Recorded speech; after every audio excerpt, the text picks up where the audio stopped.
Assalamualaikum warahmatullahi wabarakatuh. Halo teman-teman, ketemu lagi di channel YouTube saya. Kali ini saya mau menjelaskan tentang beberapa ketentuan KUR yang berubah di tahun 2023. Jadi udah banyak banget yang nanya tentang KUR tahun 2023 ini kapan sih bukanya? Dari awal Januari sampai udah mau Februari kok nggak ada infonya ya kalau KUR ini buka. Sebenarnya buka nggak sih KUR ini? Banyak banget yang nanya kayak gitu. Di tahun 2023 ini Pemenko melakukan perubahan tentang ketentuan penyaluran KUR untuk semua bank penyalur. Jadi setiap bank yang ditunjuk untuk menyalurkan KUR itu melakukan perubahan secara internal untuk menyesuaikan dengan perubahan peraturan dari Pemenko di tahun 2023 ya. Teman-teman nggak usah khawatir, di tahun 2023 ini KUR tetap ada kok. Cuman ada banyak peraturan yang berubah. Nah, di sini saya akan menjelaskan sesingkat-singkatnya ya, sesingkat mungkin karena kalau saya jelasin detail itu akan panjang sekali. Jadi saya coba meringkasnya dan mudah-mudahan bisa teman-teman pahami dengan mudah ya. Yang saya jelaskan di sini acuannya adalah perubahan ketentuan Pemenko sesuai tata cara penyalurannya di Bank Mandiri ya.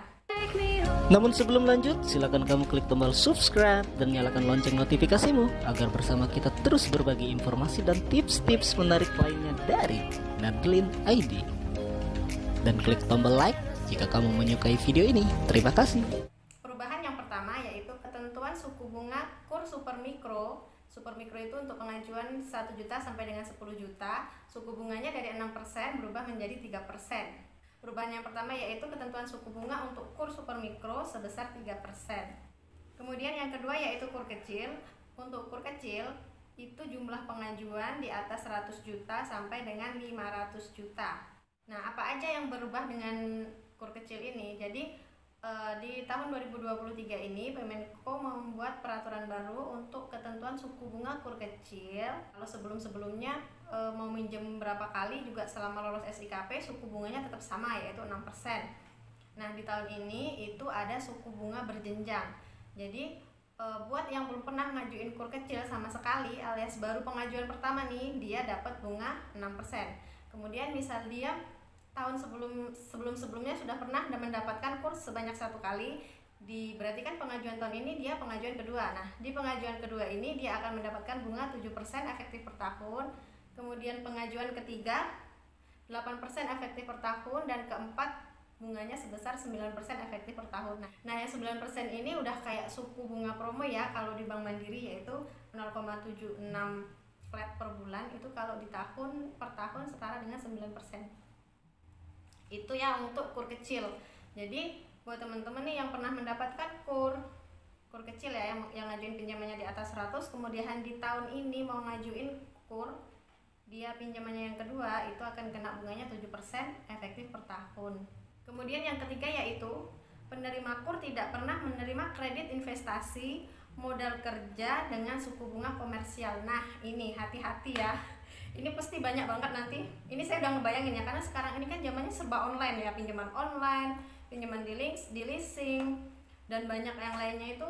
Pasti nanti yang ngajuin KUR ini akan banyak terkendala di poin nomor 3 ini. Yang dimaksud suku bunga komersial itu gimana sih? Saya jelasin secara singkat ya. Pengajuan kredit selain KUR atau konsumsi itu jatuhnya suku bunga komersial. Artinya kalau teman-teman nih pernah ngajuin di leasing tapi bukan kredit motor ya, teman-teman jaminin BPKB. Nah, ketika menjaminkan BPKB itu pihak leasing melaporkan ke BI-nya sebagai kredit investasi rata-rata, bukan kredit konsumtif. Kalau teman-teman kredit motor, maksudnya baru mau ngambil motor nih, nah itu dilaporkannya kredit konsumtif. Tapi kalau teman-teman nyekolahin BPKB kendaraan, itu disebutnya kredit investasi. Pihak leasing akan melaporkan ke Bank Indonesia, ke OJK, itu kredit investasi. Walaupun itu nominalnya cuma 2 juta, 3 juta, kan tetap dilaporkan kredit investasi. Artinya teman-teman tidak bisa mengajukan KUR karena akan otomatis ditolak di sistemnya. Terus kalau misalnya pinjaman online gimana tuh? Nah, pinjaman online ini juga hati-hati karena pihak pemilik, apa sih kalau pinjaman online itu? Ya pokoknya dari pihak pinjolnya ini kan melaporkannya kita nggak tahu ya, walaupun kita minjemnya cuma 500.000, cuma 1 juta, kita nggak tahu yang dilaporkan mereka ke OJK itu tujuan kredit kita ngepinjol itu untuk apa. Bisa jadi untuk investasi, untuk modal kerja, karena ketika kita mau mengajukan pinjaman online itu kan ada pilihannya ya, tujuan kredit untuk tujuan penggunaan kredit untuk ada yang untuk kebutuhan sehari-hari, untuk berobat, untuk bayar angsuran, untuk modal kerja dan lainnya. Nah, jadi teman-teman kalau seandainya teman-teman pengguna aplikasi online nih, usahain ketika memilih tujuan penggunaan kreditnya, tujuannya bilang aja untuk kebutuhan sehari-hari, karena itu jatuhnya kan konsumtif bukan untuk modal kerja. Biar minimalnya dari kita tuh udah ada ikhtiar kalau biar dilaporin sama pihak pinjol ke OJK-nya sebagai kredit konsumtif gitu ya. Jadi ini yang poin nomor 3 ini kan penerima KUR tidak pernah menerima kredit investasi modal kerja dengan suku bunga komersil. Nah, kalau sebelumnya pernah dapat kredit tapi KUR juga, berarti masih bisa, cuman dia mengikuti ketentuan suku bunga yang berjenjang tadi ya. Kemudian yang keempat yaitu penerima KUR kecil. KUR kecil ini yang di atas 100 juta wajib menjadi peserta BPJS TK. Nah, ini nih. Jadi khusus untuk kredit KUR kecil di atas 100 juta, semua calon penerimanya itu wajib terdaftar sebagai peserta BPJS TK, karena ini nanti akan diawasi ya, diawasi langsung dari kementeriannya. Jadi nanti kalau misal mau protes, duh ribet banget sih kenapa ada syarat BPJS TK, monggo protesnya langsung ke Pemenko, jangan ke bank penyalurnya, karena kami sebagai bank penyalur hanya menaati peraturan dari pemerintahnya ya. Sebenarnya kayak kami petugas-petugasnya ini juga males, aduh misal ada nasabah yang belum terdaftar di BPJS TK, mungkin ini nanti akan ada tata cara tertentu yang berkaitan langsung ke Bank Mandirinya. Misal mungkin ada pendaftaran secara online melalui sistem kami, atau harus mendaftar dulu secara manual, atau mungkin BPJS TK nanti bisa didaftarkan secara online, kita juga teknisnya belum tahu. Cuman perubahan utamanya itu ya, kalau KUR kecil harus menjadi anggota BPJS TK. BPJS TK udah tahu kan, BPJS untuk tenaga kerja ya teman-teman. Kemudian yang kelima yaitu pembatasan maksimal akses KUR mikro berdasarkan sektor usahanya. Jadi KUR mikro itu dibatasi untuk jenis usahanya. Untuk pembatasan usaha pada sektor pertanian, perkebunan, peternakan, dan perikanan adalah 4 kali. Artinya teman-teman kalau menjalankan usaha di bidang pertanian, perkebunan, peternakan, dan perikanan itu hanya bisa 4 kali untuk mengajukan KUR mikro. Terus kalau usahanya di non produksi pertanian, perkebunan, peternakan, dan perikanan itu maksimalnya 2 kali minjem KUR mikro. Ini KUR mikro ya yang dibatasin, bukan KUR kecil ataupun KUR super mikro.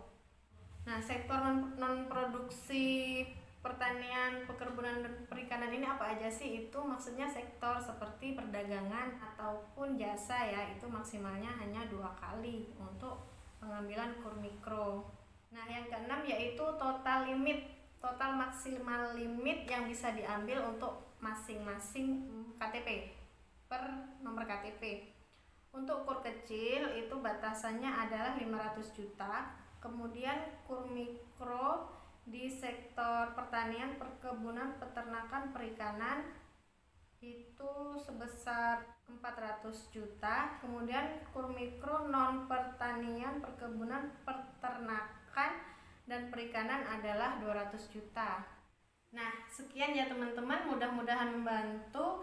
Kalau teman-teman pasti banyak banget ya yang namanya KUR ini, masalah-masalah yang akan muncul atau mungkin yang sedang teman-teman alami, bisa sharing di kolom komentar saya ya. Barangkali nanti saya bisa menjelaskan dan akan saya jelaskan secara singkat, atau mungkin bisa langsung saya jawab juga di kolom komentar kalau komentarnya terbaca sama saya. Jadi beberapa komentar itu kan kadang nggak semuanya itu bisa saya balas. Itu bukan karena saya nggak membalas, karena kadang komentarnya itu nggak muncul di notif YouTube Studio saya. Begitu ya teman-teman.